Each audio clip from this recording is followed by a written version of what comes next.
Chapter 24.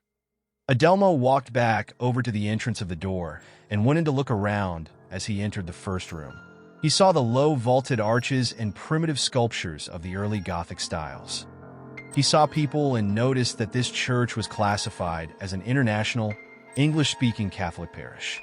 He continued to walk around looking at everything.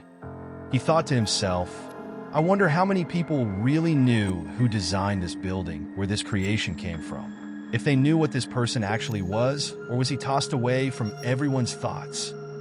Adelmo walked up onto the platform, looking over the room from the stage, and touched the podium at the exact same time as Lana touched the register.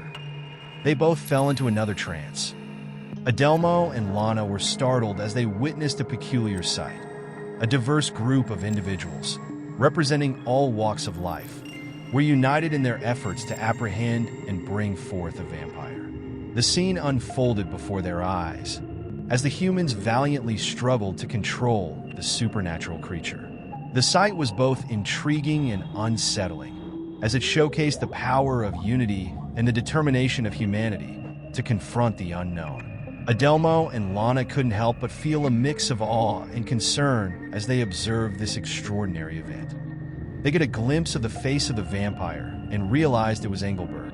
They struggled to drag him up onto the stage, and the priest of the church uses a sacred dagger used for sacrificial rituals. They locked him down with ropes and used the dagger to sever his head. As they see the head detached from the body, the blood spilled onto the ground as the head and body aged rapidly, withered up, and died, crumbling into dust.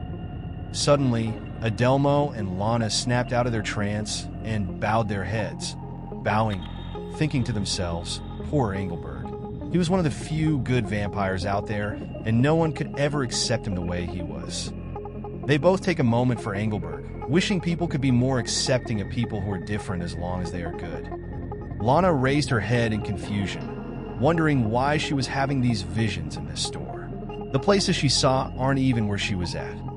She thought for a moment, it has to be Adelmo wherever he is. He must be having these visions like yesterday. She continued with her duties around the store while Adelmo leaves the church out of frustration. He couldn't believe how people couldn't accept someone good like him.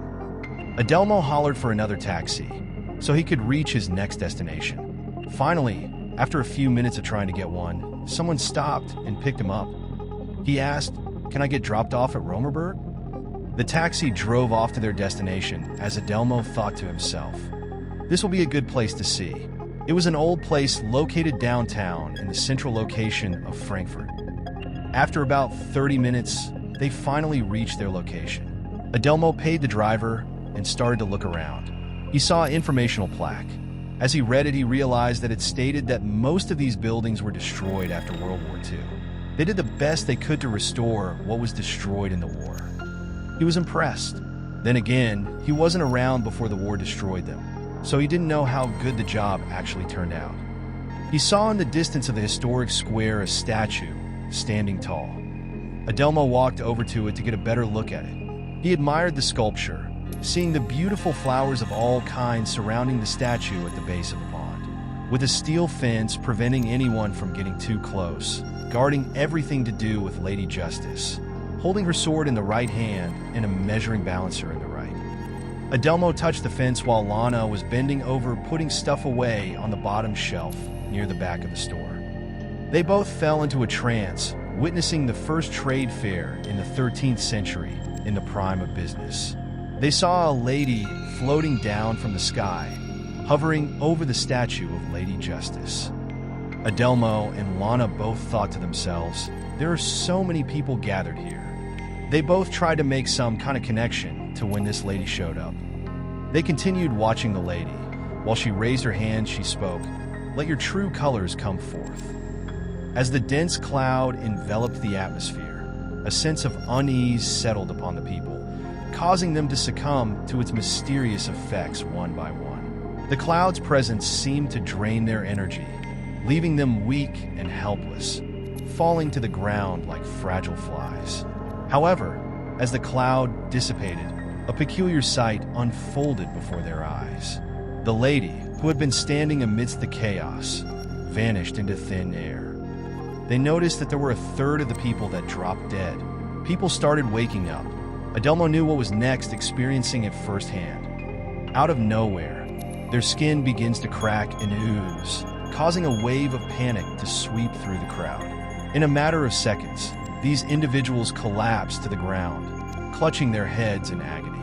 As the excruciating pain subsides, they rise to their feet, but instead of seeking help or understanding, they unleash a violent assault on those around them. The once peaceful scene turns into chaos as these transformed individuals relentlessly attack anyone in their path, feasting on everybody they could get to. Adelmo and Lana witness everyone brutally being killed, blood and body parts everywhere. Before they knew it, all the humans were dead, and all that were left were these zombies continuing to feast on the corpse of the remains. Suddenly, Adelmo and Lana snap out of the trance with a look on their faces like they saw a ghost. Lana found herself growing weary of the situation, feeling overwhelmed before even reaching the halfway point of the day. Despite her frustration, she pushed through, determined to make it to the end of the day.